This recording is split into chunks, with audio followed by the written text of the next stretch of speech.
హే everyone. So సర్ప సంస్కార పూజ రిలేటెడ్ది నేను video already part 1 చేశాను.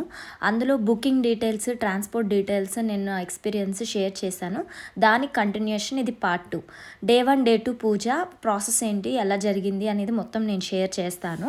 అండ్ రిటర్న్ టికెట్స్ గురించి కూడా నేను ఇందులో మాట్లాడతాను.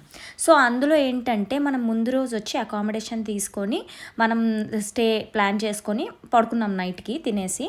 నెక్స్ట్ డే మార్నింగ్ వాళ్ళు ఏం చెప్పారంటే మార్నింగే లేచి కుమారధార నదికి వెళ్ళి స్నానం చేసి తర్వాత సుబ్రహ్మణ్య స్వామి టెంపుల్కి వెళ్ళి దర్శనం చేసుకొని ఆది సుబ్రహ్మణ్యం టెంపుల్కి వెళ్ళి దర్శనం చేసుకొని 8:30 కల్లా పూజకు వచ్చేయమని చెప్పారు. సో మేము డే 1 6 o'clockకి లేచాము. కుమారధార నదికి వెళ్ళాలి అండ్ అక్కడ స్నానం చేయాలి కాబట్టి ఏవైతే డ్రెస్సెస్ కావాలో అవి మాత్రమే తీసుకొని వెళ్ళి బస్ స్టాండ్ వరకు నడుచుకొని వెళ్ళి అక్కడ ఆటో ఎక్కాము. ఆటో వచ్చేసి 40 రూపీస్ అనమాట. మనకి మన ప్లేస్ నుంచి 2 kilometers దూరంలో ఉంటుంది రివర్. సో అక్కడికి వెళ్ళి దింపేస్తారు. ఇది ఆటో స్టాండ్. ఇక్కడ రిటర్న్ కూడా ఇక్కడ నుంచే మనం వెళ్ళిపోవచ్చు. 50 to 60 మధ్యలో చెప్తారు మనం వెళ్ళే ప్లేస్ బట్టి. సో మేము ఇలా వెళ్ళి స్నానం చేసేసాము. మమ్మీ నేను స్నానం చేసేసి రిటర్న్ అయిపోదాం అనుకున్నాము. ఇక్కడ నేను వీడియో అది ఏం క్యాప్చర్ చేయలేదు, ఎందుకంటే అందరూ స్నానం చేస్తున్నారు కదా, బాగోదని చెప్పి. సో అందుకని పైకి వెళ్ళి బ్రిడ్జ్ పై నుంచి నేను క్యాప్చర్ చేసా అటు ఇటు వ్యూ ఎలా ఉంది. యాక్చువల్లీ ఇది సమ్మర్ కాబట్టి ఎక్కువ వాటర్ లేవు, ఫ్లోయింగ్ వాటర్ లేవు. రైనీ సీజన్ అట్లా మంచిగా వెళ్తే ఫ్లోయింగ్ వాటర్ ఎక్కువ ఉంటుంది అండ్ వెదర్ కూడా చాలా బాగుంటుంది. ఇక్కడ మొత్తం చూసారా ఎండిపోయింది మొత్తము. సో రైనీ సీజన్లో మాన్సూన్, వింటర్ సీజన్ అట్లా వెళ్తే మంచిగా ఎంజాయ్ కూడా చేయొచ్చు. అంటే ఆ వెదర్, ఆ వైబ్, ఆ రివర్ వైబ్స్ అన్నీ ఎంజాయ్ చేయొచ్చు. సో రిటర్న్ మేము డైరెక్ట్ గుడికి వెళ్ళకుండా రూమ్కి వెళ్ళి ఫ్రెష్ అప్, అంటే ఇంకేమైనా రెడీ అవ్వేది ఉంటే రెడీ అయిపోయి అప్పుడు అక్కడి నుంచి గుడికి వెళ్ళామన్నమాట. సో మేము తీసుకున్నది అనంత గెస్ట్ హౌస్ కాబట్టి అనంత గెస్ట్ హౌస్కి ఇట్లా స్ట్రైట్గా వెళ్తే ఏమోంచి మనకి టెంపుల్ ఉంటుంది. మళ్ళీ అనంత గెస్ట్ హౌస్కి లెఫ్ట్కి వెళ్తే ఏమోంచి ఆది సుబ్రహ్మణ్యం అండ్ సర్ప సంస్కారం పూజ యాగశాల ఉంటుంది. సో ఫస్ట్ గుడికి వెళ్ళాము. అండ్ ఇంకోటి ఇక్కడ మనకి పూజకి వెళ్ళాలి అంటే కొన్ని అంటే డ్రెస్సింగ్ స్టైల్లో కొన్ని రూల్స్ ఉన్నాయి. ఏం లేదు, ట్రెడిషనల్ వేర్ వేసుకోవాలి. లైక్ చుడిదార్ శారీస్ గర్ల్స్ అయితే, బాయ్స్ అయితే ఇలా పంచ కట్టుకోవాలి, పక్క పంచ కట్టుకోవాలి. అండ్ గుళ్ళోకి వెళ్ళాక కూడా గుళ్ళో దర్శనం చేసుకోవడానికి కూడా పైన బనియన్ తీసేయమంటారు. సో లోపలికి వెళ్ళేటప్పుడు బనియన్ కూడా తీసేయాలన్నమాట. సో వన్స్ దర్శనం అయిపోయిన తర్వాత మనము ఇటు వస్తే ఇటు చిన్న బ్రిడ్జ్లా ఉంటుంది. కింద కూడా యాక్చువల్లీ రైనీ సీజన్ అయితే వాటర్ ఫ్లో ఉంటుంది, కానీ ఇప్పుడు లేదు. సో లెఫ్ట్కి వెళ్తే ఏమోంచి ఆది సుబ్రహ్మణ్య టెంపుల్, రైట్కి వెళ్తే ఏమోంచి సర్ప సంస్కార యాగశాల వస్తుంది. సో ఫస్ట్ లెఫ్ట్లో ఉన్న ఆది సుబ్రహ్మణ్య టెంపుల్కి వెళ్ళి మేము దండం పెట్టుకొని వచ్చేసాము. అండ్ తర్వాత రైట్లో ఉన్న పార్క్ లోపల నుంచి మనకి సర్ప సంస్కార పూజ యాగశాల వస్తుంది. సో చూసారు కదా జెంట్స్ అందరూ ఎలాంటి డ్రెస్సింగ్ స్టైల్ వేసుకున్నారో. సో ఇలానే పంచ కట్టుకోవాలి. ముందే ప్రిపేర్డ్గా 8:30 లోపల వెళ్ళిపోతే అక్కడ బయట మనకి డోర్స్ క్లోజ్ చేసి ఉంటే చాలామంది వెయిట్ చేస్తున్నారు చూసారా. సో వాళ్ళు 8:30కి డోర్స్ ఓపెన్ చేస్తారు, అప్పుడు లోపలికి వెళ్ళి అంత లోపల వాళ్ళకి ఏంటి అరేంజ్మెంట్స్ ఉన్నాయి అన్నీ చేసుకుంటారు చూసారా. ఇక్కడ లైన్గా మనకి విస్తరాకుల్లో కొన్ని పూలు అవి ఇవి పెట్టారు. సో మన టికెట్ నెంబర్ మీద ఒక నెంబర్ రాస్తారు. ఫర్ ఎగ్జాంపుల్ నా దాని మీద 33 ఉంది. సో 33 స్లాట్ దగ్గరికి వెళ్ళి మనం కూర్చోవాలన్నమాట. ఎవరి టికెట్ మీద వాళ్ళు మనం రిపోర్ట్ చేసినప్పుడు ఒక నెంబర్ రాస్తారు. ఆ నెంబర్లోనే ఫస్ట్ డే, సెకండ్ డే 2 రోజులు మన పూజ జరుగుతుంది. మనకు అందరికీ ఇండివిజువల్గా జరుగుతుంది. సో మన దగ్గరికి ఒక పంతులు గారు వస్తారు. సో వాళ్ళే పూజ చేస్తారనమాట. అండ్ కరెక్ట్ 8:30కి అయితే పూజ స్టార్ట్ అవ్వదు. మనం వచ్చి కూర్చున్నాక ఒక ప్రాసెస్ ఉంటుంది. ఫస్ట్ అది కంప్లీట్ చేశాక 10 o'clockకి అఫీషియల్గా అందరూ ఒకేసారి పూజ స్టార్ట్ చేస్తారు. సో ఫస్ట్ ఏంటంటే అందరూ వస్తూ ఉంటారు కదా, ఫస్ట్ మనం పూజ స్టార్ట్ చేసే కంటే ముందు సంకల్పం అని ఒకటి చేసుకోవాలి. అంటే అసలు మనం ఇక్కడికి ఎందుకు వచ్చాము, ఏ పర్పస్ మీద వచ్చాము అని చెప్పేసి మనం సంకల్పం చేసుకోవాలి. దానికి వాళ్ళు మనల్ని పిలుస్తారు పెద్ద పూజారి దగ్గరికి. అంతలోగా మనకి వేరే వాళ్ళు ఇలా డిస్ట్రిబ్యూషన్ చేస్తూ ఉంటారు. ఒక పంచ, ఒక క్లాత్ ఇస్తారనమాట. ఈ పంచ ఏంటంటే మనకి ఎవరైతే పూజారి వస్తారో ఆ పూజారికి ఈ పంచ అండ్ కొంచెం దక్షిణ ఇచ్చేస్తే ఆయన అది కట్టుకొని కూర్చొని పూజ చేస్తారు. సో బిఫోర్ దాట్ మనం ఈ పెద్ద పూజారి గారి దగ్గరికి వెళ్ళి సంకల్పం చేసుకుంటాం. సో ఎవరైతే సంకల్పం చేస్తున్నారంటే ఎవరో ఒకరు సంకల్పం చేయాలి. వాళ్ళ చేతిలో పూలు పెట్టి మన గోత్రం అవన్నీ చెప్పి అసలు మనం ఎందుకు వచ్చామో ఆయన మనకి అడుగుతారు, ఏంటి పర్పస్ అడిగి దాని మీద మనకి సంకల్పం చేపిస్తారు. ఓహో నేను ఈ పర్పస్ మీద ఈ పూజ చేస్తున్నాను, అంతా మంచి జరగాలి అని చెప్పేసి సంకల్పం చేపిస్తారు. వన్స్ అది అయిపోయిన తర్వాత పూజ స్టార్ట్ అవుతుంది. ఎప్పుడు 10 o'clock అట్లా మాకు స్టార్ట్ అయిందనమాట. ఫస్ట్ మనం అక్కడికి ఎందుకు వెళ్తాము అంటే మామూలుగా మనం ఎప్పుడైనా పాములకి మనకు తెలియకుండా కీడు చేసినప్పుడు కానీ లేకపోతే చంపేసినప్పుడు, చనిపోయిన దాన్ని పట్టించుకోకుండా వెళ్ళినప్పుడు, దాని ప్లేస్ని మనం డిస్ట్రాయ్ చేసినప్పుడు. సో ఇలాంటివి కొన్ని చేస్తే మనకు కొన్ని దోషాలు తగులుతాయి అన్నమాట. సో మనకు తెలుసో తెలియకుండా చేసిన దానివల్ల మనకు ఒక దోషం తగులుతుంది. దానివల్ల మనకి మ్యారేజ్లో కానీ, కిడ్స్లో కానీ, లేకపోతే ఏదైనా పని జరగడంలో కానీ, డిలే అవ్వడం కానీ, ఇలాంటి కొన్ని ప్రాబ్లమ్స్ క్రియేట్ అవుతాయి. సో అది నివారణ కోసం మోస్ట్ ఆఫ్ ద పీపుల్ ఈ కుక్కే సుబ్రహ్మణ్య టెంపుల్కి వచ్చి పూజలు చేయించుకుంటారు.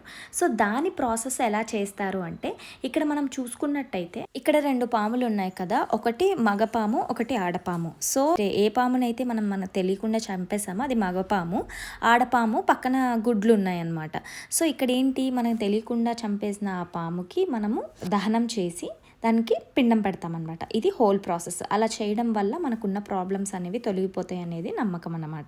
సో ఇక్కడ ఫస్ట్ డే ఏం చేస్తారంటే, ఆ మగపాముకి మొత్తం పూజ చేసి ఆ మధ్యలో ఉన్న హోమగుండంలోకి వేసేస్తారనమాట. 9 టైప్స్ ఆఫ్ సర్పాలు ఉంటాయన్నమాట. సో ఆ సర్పజాతులన్నింటినీ ఆ పాములోకి, అంటే మనం ఏ పాముని హింసించామో మనకు తెలియదు కదా, సో అన్ని రకాల జాతుల్ని ఆ పాములోకి ఆవాహనం చేసి ఆ పాముకు పూజ చేసి దాన్ని ఆ మధ్యలో ఉన్న హోమగుండంలో దహనం చేస్తారనమాట. సో ఇదంతా ప్రాసెస్ వచ్చేసి దగ్గర దగ్గర 1 hour to 1.5 hours జరుగుతుంది. అండ్ వన్ మోర్ సజెషన్ మా సైడ్ నుంచి ఏంటంటే, అక్కడ మోస్ట్లీ పంతులు వచ్చేసి లైక్ కర్ణాటక వాళ్ళు, కన్నడ భాష తెలిసిన వాళ్ళే ఎక్కువ ఉంటారనమాట. హిందీ తెలుగు వాళ్ళు తక్కువ ఉంటారు. మీ దగ్గరికి ఎవరైతే పండిత్ వస్తారో ఆయనకి చెప్పండి ముందే, మాకు ఈ భాష రాదు, మీరు వేరే వాళ్ళని అకామిడేట్ చేయండి అన్నట్టు రిక్వెస్ట్ చేయొచ్చు. ఎందుకంటే మేము ఫేస్ చేసిన ఇష్యూ ఏంటంటే, మాకు కన్నడ పంతులు వచ్చారు. అంటే వాళ్ళు మంత్రాలు చదువుతున్నప్పుడు పూజ చేస్తున్నంతసేపు ఓకే, కానీ అసలు ఆ ప్రాసెస్ ఎందుకు చేస్తున్నాము, దేనికోసం చేస్తున్నాము, అసలు ఆ ప్రాసెస్ ఏంటి తెలియాలి అంటే మనకు కమ్యూనికేషన్ చేసుకోవడానికి ఈజీగా ఉండాలి కదా పండిత్స్తో. సో అది మనము అడగొచ్చు అనమాట. వన్స్ మగపాముని హోమగుండంలో వేసిన తర్వాత ఆడపాము ఉంది కదా, ఆడపాముని తీసుకొని వెళ్ళి బయట ఉన్న చెట్టు దగ్గర వేసేస్తారనమాట. సో దట్ అది అడవిలోకి వెళ్ళి బ్రతుకుతుంది అని చెప్పేసి అనమాట. సో అది అయిపోయిన తర్వాత ఈరోజు పూజ ఫినిష్ అయిపోతుంది. సో మాకైతే కన్నడ పండిత్ వచ్చారు. మేము వేరే వాళ్ళు తెలుగు పండిత్ పక్కన ఉంటే ఆయనతో మొత్తం అడిగి తెలుసుకొని అట్లా కొంచెం ఇష్యూస్ ఫేస్ చేసామన్నమాట. మీరు అలాంటివి ఏమైనా ఉంటే ముందే తెలుసుకోవడం బెస్ట్. సో ఈరోజుతో పూజ అయిపోయింది. పూజ అయిపోయిన తర్వాత ఫస్ట్ ఏం చెప్తారంటే, మీరు ఫస్ట్ వెళ్ళి ఇంటికి వెళ్ళి స్నానం చేయండి. స్నానం చేసిన తర్వాత ఆఫ్టర్నూన్ 12:30కి లంచ్ ఉంటుంది. మనం బయట ఎక్కడ తినకూడదు. ఈరోజు రేపు వాళ్ళు చెప్పిన విధంగా రూల్స్ ఫాలో అవ్వాలన్నమాట. లంచ్ కూడా ఏంటి అంటే, సర్ప సంస్కార యాగశాల పక్కనే ఒక బిల్డింగ్ ఉంటుంది, అక్కడికే వెళ్ళి లంచ్ చేయండి అని అంటారు. మనం ముందు రోజు నైట్ మేము భోజనం చేసాం కదా, అక్కడ తినకూడదు, అది గుడి పక్కన ఉంటుందన్నమాట. ఇది స్పెసిఫిక్గా మనకి సర్ప సంస్కార యాగశాల పక్కనే ఈ పూజ చేసుకునే వాళ్ళకి మాత్రమే సెపరేట్గా ఫుడ్ ఉంటుంది. సో ఇక్కడికి ఆఫ్టర్నూన్ వెళ్ళాలి. ఎండ మాత్రం బీభత్సంగా ఉంది. మేము పీక్ సమ్మర్లో వెళ్ళాం కదా. సో ఆఫ్టర్నూన్ లంచ్లో మనకి నార్మల్గా rice, 2 types of sambar and ఏదైనా కర్రీ ఉంటే కర్రీ వేస్తారు. అండ్ లాస్ట్లో ప్రసాదం పెడతారు అండ్ మజ్జిగ కూడా వేస్తారనమాట. సో ఈ ప్రాసెస్ అయ్యాక డే 1 రోజు మనం ఏ దేవుడిని దర్శించకూడదు. అండ్ ఆల్సో మనము ఆ నది దాటి బయటకు వెళ్ళకూడదు. అంటే ఇదే ఊర్లో ఉండాలి, బయటికి ఎక్కడికి వెళ్ళకూడదు అనమాట. సో మాకు కూడా ఎండలు ఎక్కువ ఉండడం వల్ల మేము బయట ఎక్కువసేపు స్పెండ్ చేయలేకపోయాము. రూమ్కి వెళ్ళి రెస్ట్ తీసుకొని వాళ్ళు చెప్పిన విధంగా అంతా ఫాలో అయ్యాము. ఒకవేళ మీకు ఓపుకుంటే ఇక్కడ షాపింగ్ చేసుకోవచ్చు. నార్మల్గా మనకు గుడి దగ్గర దొరుకుతాయి కదా, అలాంటివన్నీ చూసుకొని షాపింగ్ చేసుకోవచ్చు అనమాట. సో ఈవినింగ్ లేచి మేము ఆది సుబ్రహ్మణ్య టెంపుల్కి వెళ్ళి ప్రదక్షిణలు చేసుకొని దాని తర్వాత మేము తినడానికి వెళ్ళాము. దారిలో వెదర్ బాగుంది కదా అని చెప్పి ఆ గార్డెన్లో కొంతసేపు ఉండి మంచిగా ఫొటోస్ తీసుకున్నాము. ఎందుకంటే నిన్నటి నుంచి ఫుల్ వేడిగా ఉంది, చక్కగా ఫొటోస్ కూడా మేము సరిగ్గా దిగలేదు. ఇంకా కొంతసేపు ఫొటోస్ తీసుకొని తినడానికి అక్కడికి వెళ్ళామన్నమాట. సో ఈవినింగ్ టిఫిన్ ఇదే పెడతారనమాట, అటుకులు, ఉప్మా అండ్ పెరుగు. అండ్ ఎవరైనా టీ, కాఫీ తాగేవాళ్ళు, పాలు తాగేవాళ్ళు ఉంటే అవి కూడా వేస్తారనమాట. సో ఈవినింగ్ టిఫిన్ తినేసాక సుబ్రహ్మణ్య టెంపుల్కి వెళ్ళి ఇంకో 3 rounds వేయమని చెప్పారు కదా. సో మేము రౌండ్స్ వేయడానికి వెళ్ళాం. అప్పుడు ఏనుగు వచ్చింది. ఏనుగు దగ్గర వెళ్ళి అంటే డబ్బులు ఇస్తే తొండంతో ఆశీర్వదిస్తుంది అనమాట. సో అందరు చాలామంది అది ఎక్సైటింగ్గా ఫీల్ అయ్యారు. మేము కూడా ఎప్పుడో చిన్నప్పుడు తిరుపతిలో ఎక్కడో చూసాం ఏనుగు, ఇంకా తర్వాత మళ్ళీ చూడలేదు. ఫస్ట్ మా మమ్మీ వెళ్ళి ఆశీర్వాదం తీసుకుంది, ఆ తర్వాత నేను కూడా వెళ్ళి ఆశీర్వాదం తీసుకున్నాను. కొంచెం భయం వేసింది ఎందుకంటే అంత దగ్గరగా ఎప్పుడు వెళ్ళలేదు కదా, ఎప్పుడో చిన్నప్పుడు వెళ్ళాను. మధ్యలో ఒకసారి దుబారా ఎలిఫెంట్ క్యాంప్కి వెళ్ళినప్పుడు ఒకసారి ఫుడ్ పెట్టాము. ఈసారి ఏమోంచి తొండంతో ఇట్లా నెత్తి మీద ఇలా పెడుతుందనమాట. ఒక అబ్బాయి ఇలాగే డబ్బులు పెట్టి ఆశీర్వాదం తీసుకోవడానికి వెళ్ళి కొంచెం స్టంట్ చేశాడు అనమాట. దగ్గరికి వెళ్ళి ఫోటో దిగుదామని చెప్పి ఏదో వీడియోలు తీయమన్నాడు వాళ్ళ ఫ్రెండ్ని. అంతలోగా తొండంతో ఇట్లా చుట్టుకొని లాగేసింది. అందరూ మస్తు భయపడ్డారనమాట. సో అది అయిపోయిన తర్వాత హారతి ఇచ్చే టైంలో ఈ ఏనుగుని గర్భగుడి దగ్గర బయట నించోబెడితే ఆ ఏనుగు కూర్చొని దండం పెట్టింది. అసలు భలే ఆశ్చర్యం అనిపించింది. ఇక్కడోసారి దండం పెట్టింది, అక్కడ వెనకాల ఇంకోసారి దండం పెట్టింది అనమాట. అది నేను క్యాప్చర్ చేయలేకపోయాను. సో వన్స్ ఇది అయిపోయిన తర్వాత మేము ఫ్రూట్స్ కొనుక్కుందామని అనుకున్నాము. ఎందుకంటే పూజారి వాళ్ళని అడిగితే ఇప్పుడు నైట్ ఆకలేస్తే ఎట్లా అంటే నైట్ ఫ్రూట్స్ తినొచ్చు అని అన్నారు. సో ఇక్కడెక్కడ సూపర్ మార్కెట్ ఎక్కడుందో కనుక్కొని వెళ్ళాము. ఇక్కడ మంచిగా అన్నీ అమ్ముతున్నారు. ఈజీ మార్కెట్ అని ఒక మార్కెట్ ఉంది. సో మనకి బస్ స్టాండ్కి ఆపోజిట్లో కొంచెం ముందుకు వెళ్తే ఉంటుందన్నమాట. ఇక్కడికి వెళ్ళి మేము 2-3 టైప్స్ ఫ్రూట్స్ కొనుక్కొని నైట్ ఇంట్లో తిన్నామన్నమాట.